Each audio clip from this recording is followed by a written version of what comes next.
Hi hello friends, ಎಲ್ಲರಿಗೂ ನಮಸ್ಕಾರ. ರೇಖಾ ಅಡುಗೆ ಚಾನಲ್ಗೆ ಸ್ವಾಗತ.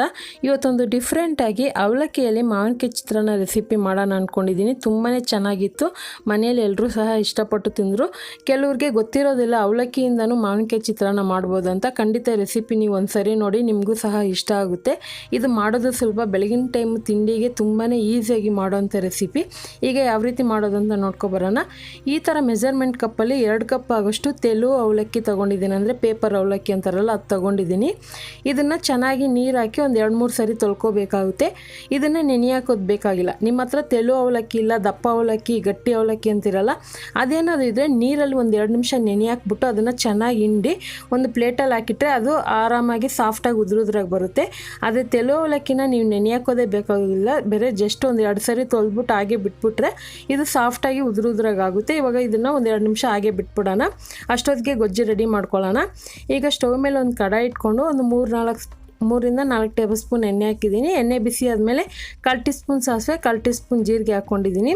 2 ಚಿಟಪಟ ಅಂದಮೇಲೆ ಒಂದು 1/4 ಕಪ್ ಆಗೋಷ್ಟು ಕಡಲೆಬೀಜ, ಸುಮಾರು 4 ಟೇಬಲ್ ಸ್ಪೂನ್ ಆಗೋಷ್ಟು ಹಾಕ್ಕೊಂಡಿದ್ದೀನಿ. ಕಡಲೆಬೀಜ ಕೆಲವರು ಮುಂಚೆನೇ ನೀವು ಫ್ರೈ ಮಾಡಿ ಕೂಡ ಎತ್ತಿಟ್ಕೋಬೋದು. ನಾನು ಗೊಜ್ಜಲ್ಲಿ ಹಾಗೆ ಮಾಡ್ಕೊತಾ ಇದ್ದೀನಿ. ಮತ್ತು ಇದಕ್ಕೆ 1 ಟೇಬಲ್ ಸ್ಪೂನ್ ಕಡಲೆಬೇಳೆನೂ, 1 ಟೇಬಲ್ ಸ್ಪೂನ್ ಉದ್ದಿನಬೇಳೆ ಹಾಕ್ಕೊತಾ ಇದ್ದೀನಿ. ನಿಮಗೆ ಕಡಲೆಬೇಳೆ ಉದ್ದಿನಬೇಳೆ ಎಷ್ಟು ಬೇಕೋ ನೀವೇ ನೋಡಿ ಹಾಕ್ಕೊಬೋದು. ನಾನು ಸ್ವಲ್ಪ ಜಾಸ್ತಿನೇ ಹಾಕ್ಕೊಂಡಿದ್ದೀನಿ.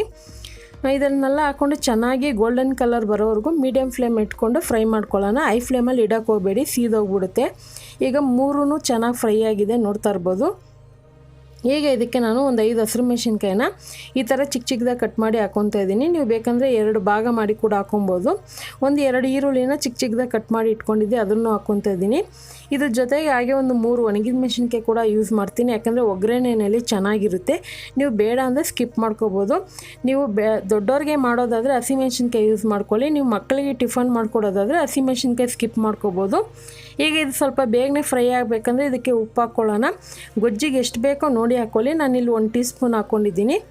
ಇದನ್ನೆಲ್ಲ ಹಾಕ್ಕೊಂಡು ಒಂದು ನಿಮಿಷವರೆಗೂ ಫ್ರೈ ಮಾಡೋಣ. ಆನಂತರ ಇದಕ್ಕೆ ಕರಿಬೇವಿನ ಸೊಪ್ಪು ಹಾಕ್ಕೊತಾ ಇದ್ದೀನಿ. ಕರಿಬೇವು ಸೊಪ್ಪು ನಾನು ಮುಂಚೆಯಿಂದನೂ ಹೇಳ್ತಾ ಇದ್ದೀನಿ ನಿಮಗೆ, ಒಗ್ಗರಣೆಯಲ್ಲಿ ಫಸ್ಟೇ ಹಾಕೋಕ್ಕೆ ಹೋಗಬೇಡಿ, ಕಲರು ಚೇಂಜ್ ಆಗುತ್ತೆ, ಟೇಸ್ಟ್ ಹೋಗ್ಬಿಡುತ್ತೆ. ಆನಂತರ ಈರುಳ್ಳಿ ಫ್ರೈ ಮಾಡ್ತಿರಲ್ಲ ಆವಾಗ ಹಾಕ್ಕೊಳ್ಳಿ, ಆವಾಗ ನಿಮಗೆ ಕಲರ್ ಚೇಂಜ್ ಆಗೋಲ್ಲ, ಫ್ಲೇವರು ಹಾಗೇ ಇರುತ್ತೆ. ಈಗ ಇದಕ್ಕೆ ಒಂದು ಅರ್ಧ ಟೀ ಸ್ಪೂನ್ ಅರಿಶಿನ ಪುಡಿ ಹಾಕ್ಕೊತಾ ಇದ್ದೀನಿ. ಈರುಳ್ಳಿನ ಒಂದು 2 ನಿಮಿಷ ಫ್ರೈ ಆದಮೇಲೆ ಅರಿಶಿನ ಪುಡಿ ಹಾಕಿ, ನೀವು ಮುಂಚೆನೇ ಹಾಕೋಕ್ಕೆ ಹೋಗಬೇಡಿ, ಅದು ಫ್ರೈ ಆಗಿದೆ ಇಲ್ವ ಅಂತ ಗೊತ್ತಾಗೋದಿಲ್ಲ. ಇದೊಂದು ಟಿಪ್ಸ್ನ ಫಾಲೋ ಮಾಡಿ. ಈಗ ಇದೆಲ್ಲ ಒಂದು 2-3 ನಿಮಿಷ ಫ್ರೈ ಮಾಡಿದ ಮೇಲೆ ನಾನಿವತ್ತು ತೋತಾಪುರಿ ಮಾವಿನಕಾಯಿ, ಅಂದರೆ ಗಿನಿ ಮಾವಿನಕಾಯಿ ಅಂತಾರಲ್ಲ, ಸೊ ಆ ಮಾವಿನಕಾಯಲ್ಲಿ ಒಂದು ಅರ್ಧ ಮಾವಿನಕಾಯಿನ ತುರಿದು ಹಾಕ್ಕೊತಾ ಇದ್ದೀನಿ. ಒಂದು ಅರ್ಧ ಮಾವಿನಕಾಯಿ ನಾನು ಮಾಡ್ತಾ ಇರೋದು ಒಂದು 3 ಜನಕ್ಕೆ ಆಗೋಷ್ಟು ಅವಲಕ್ಕಿ ರೆಸಿಪಿ ಇದು.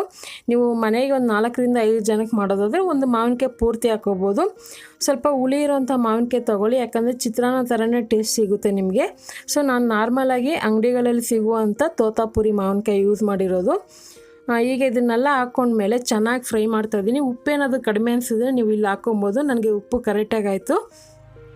ಮಾವಿನಕಾಯಿ ಹಾಕಿದ್ಮೇಲೆ ತುಂಬ ಹೊತ್ತು ಫ್ರೈ ಮಾಡಬೇಕಂತೇನಿಲ್ಲ, 1 ನಿಮಿಷವರೆಗೂ ಲೋ ಫ್ಲೇಮಲ್ಲೇ ಫ್ರೈ ಮಾಡಿ, ಐ ಫ್ಲೇಮ್ ಇಡೋಕ್ಕೆ ಹೋಗಬೇಡಿ. ಇವಾಗ ನೋಡ್ತಾ ಇರ್ಬೋದು ಗೊಜ್ಜಾಗೋಷ್ಟರಲ್ಲಿ ಅವಲಕ್ಕಿ ಕೂಡ ಸಾಫ್ಟಾಗಿ ಉದುರೋದ್ರಾಗಿದೆ. ಯಾಕಂದರೆ ಇದು ತೆಳು ಅವಲಕ್ಕಿ ಆಗಿರೋದ್ರಿಂದ ಜಸ್ಟ್ ತೊಳೆದ್ರೆ ಸಾಕು. ಈಗ ಇದಕ್ಕೆ ಒಂದು 1/4 ಟೀ ಸ್ಪೂನ್ ಉಪ್ಪು ಹಾಕ್ಕೊಂಡು ಚೆನ್ನಾಗಿ ಮಿಕ್ಸ್ ಮಾಡ್ಕೊತಾ ಇದ್ದೀನಿ. ಯಾಕಂದರೆ ಅವಲಕ್ಕಿಗೂ ಉಪ್ಪು ಹಿಡಿದ್ರೆ ನಿಮಗೆ ತಿನ್ನೋವಾಗ ಟೇಸ್ಟ್ ಅನ್ನೋದು ಚೆನ್ನಾಗಿರುತ್ತೆ. ಆಲ್ರೆಡಿ ನಾನು ಅವಲಕ್ಕಿಯಲ್ಲೂ ಚಿತ್ರಾನ್ನ ಮಾಡಿ ತೋರಿಸಿದ್ದೀನಿ, ನೀವು ನೋಡಿಲ್ಲ ಅಂದರೆ ನೋಡ್ಕೊಬನ್ನಿ. ಅದೊಂದು ಕೆಲವೊಂದು ಟಿಪ್ಸ್ನ ಫಾಲೋ ಮಾಡಿದ್ರೆ ನಿಮಗೆ ಕರೆಕ್ಟಾಗಿ ಬರುತ್ತೆ. ಅನ್ನದಲ್ಲೇ ಮಾಡಿರೋ ಥರ ನಾನು ತೋರಿಸ್ಕೊಟ್ಟಿದ್ದೀನಿ, ನೋಡಿಲ್ಲ ಅಂದರೆ ನೋಡ್ಕೊಬನ್ನಿ. ಈಗ ಅವಲಕ್ಕಿ ಹಾಕ್ಕೊತಾ ಇದ್ದೀನಿ ಬಾಣಲಿಗೆ. ಸ್ಟವ್ನ ಲೋ ಫ್ಲೇಮಲ್ಲೇ ಇಟ್ಕೊಳ್ಳಿ. ಐ ಫ್ಲೇಮ್ ಇಟ್ಕೊಂಡು ಅವಲಕ್ಕಿನ ಉರಿಯೋಕ್ಕೆ ಹೋಗಬಾರ್ದು, ಯಾಕಂದರೆ ಅವಲಕ್ಕಿ ಅನ್ನೋದು ಕ್ರಿಸ್ಪಿ ಬಂದುಬಿಟ್ರೆ ನಿಮಗೆ ತಿನ್ನೋದಕ್ಕಾಗೋದಿಲ್ಲ, ಗಟ್ಟಿ ಬಂದುಬಿಡುತ್ತೆ, ಅಂದರೆ ರಬ್ಬರ್ ಥರ ಅನಿಸ್ಬಿಡುತ್ತೆ, ತುಂಬ ಅಗ್ದು ತಿನ್ನೋ ಥರ ಅನಿಸ್ಬಿಡುತ್ತೆ. ನಿಮಗೆ ಸಾಫ್ಟಾಗಿ ಬೇಕಂದರೆ ಲೋ ಫ್ಲೇಮ್ ಇಟ್ಕೊಂಡೆ ಮಿಕ್ಸ್ ಮಾಡ್ಕೊಳ್ಳಿ. ಈಗ ಕೊನೆಯದಾಗಿ ನಾನು ಒಂದು 1/4 ಕಪ್ ಆಗೋಷ್ಟು ತೆಂಗಿನಕಾಯಿ ತುರಿ ಹಾಕ್ಕೊತಾ ಇದ್ದೀನಿ. ಇದು ಆಪ್ಷನಲ್ಲು, ಬೇಕು ಅಂದರೆ ಹಾಕ್ಕೊಳ್ಳಿ, ಇಲ್ಲಾಂದರೆ ಸ್ಕಿಪ್ ಮಾಡ್ಕೊಳ್ಳಿ. ಹಾಕಿದ್ರೆ ಟೇಸ್ಟ್ ಚೆನ್ನಾಗಿರುತ್ತೆ. ಅರಿಶಿನ ಪುಡಿನೂ ಅಷ್ಟೇ, ನಿಮ್ಗೆ ಎಷ್ಟು ಬೇಕೋ ನೋಡಿ ಹಾಕ್ಕೊಳ್ಳಿ, ಜಾಸ್ತಿ ಹಾಕೋಕ್ಕೂ ಹೋಗಬಾರ್ದು. ಈಗ ನೋಡ್ತಾ ಇರ್ಬೋದು. ಸೊ ನೋಡ್ತಾನೆ ಇದನ್ನು ಅವಲಕ್ಕಿನ ಚೆನ್ನಾಗಿ ಫ್ರೈ ಮಾಡ್ಕೊಂಡಿದ್ದೀನಿ. ಒಂದು 3 ನಿಮಿಷ ಫ್ರೈ ಆದರೆ ಸಾಕು, ಅದಕ್ಕೂ ಮೇಲೆ ನೀವು ಫ್ರೈ ಮಾಡಬೇಕಂತೇನಿಲ್ಲ, ಜಸ್ಟ್ ಅವಲಕ್ಕಿ ಬಿಸಿ ತಾಕಬೇಕಷ್ಟೇ. ಕೊನೆಯಲ್ಲಿ ಕೊತ್ತಂಬರಿ ಹಾಕ್ಕೊತಾ ಇದ್ದೀನಿ. ಕೊತ್ತಂಬರಿ ಹಾಕಿ ಸ್ಟವ್ ಆಫ್ ಮಾಡ್ಕೊತಾ ಇದ್ದೀನಿ. ತುಂಬಾ ಚೆನ್ನಾಗಿರುತ್ತೆ. ಯಾವಾಗೂ ನೀವು ನಿಂಬೆ ರಸ ಹಾಕಿ ಮಾಡಿರ್ತೀರ, ಆದರೆ ಮಾವಿನಕಾಯಿ ಸೀಸನ್ ಇರುವಾಗ ಮಾವಿನಕಾಯಿ ಕೂಡ ಉಪಯೋಗಿಸ್ಕೊಂಡು ಮಾಡಿ ನೋಡಿ, ಚೆನ್ನಾಗಿರುತ್ತೆ. ಇದನ್ನು ಬಿಸಿ ಇರೋವಾಗೇ ನೀವು ಸರ್ವ್ ಮಾಡಬೇಕು. ಇದ್ರ ಜೊತೆಗೆ ನೀವು ಯಾವುದೇ ರೀತಿ ತರಕಾರಿ, ಪಲ್ಯ, ಸ್ನ್ಯಾಕ್ಸ್ ಕೂಡ ಇಟ್ಕೊಂಡು ತಿನ್ಬೋದು. ಮಕ್ಕಳಿಗೆ ಬಾಕ್ಸು ಕೂಡ ಕೊಟ್ಟು ಕಳಿಸ್ಬೋದು, ಯಾಕಂದರೆ ಸಾಫ್ಟಾಗೇ ಇರುತ್ತೆ ಇದು, ಸಾಫ್ಟಾಗಿ ತಿನ್ನೋದಕ್ಕೆ ಚೆನ್ನಾಗಿರುತ್ತೆ. ಖಂಡಿತ ಇವತ್ತು ತೋರಿಸಿರುವಂಥ ಈ ರೆಸಿಪಿ ನಿಮಗೆಲ್ಲ ಇಷ್ಟ ಆದರೆ ನೀವು ಸಹ ಮನೇಲಿ ಇದೇ ರೀತಿ ಟ್ರೈ ಮಾಡಿ. ಯಾವ ರೀತಿ ಇತ್ತು ಅಂತ ಕಮೆಂಟ್ ಮಾಡಿ. ಈ ರೆಸಿಪಿ ಇಷ್ಟ ಆದರೆ ಲೈಕ್ ಮಾಡಿ, ಶೇರ್ ಮಾಡಿ, ರೇಖಾ ಅಡುಗೆ ಚಾನಲ್ನ ಸಬ್ಸ್ಕ್ರೈಬ್ ಮಾಡ್ಕೊಳ್ಳಿ. ಈ ವಿಡಿಯೋ ನೋಡಿದ್ದಕ್ಕಾಗಿ ಎಲ್ಲರಿಗೂ ಧನ್ಯವಾದಗಳು. ಟೇಕ್ ಕೇರ್, ಬಾಯ್.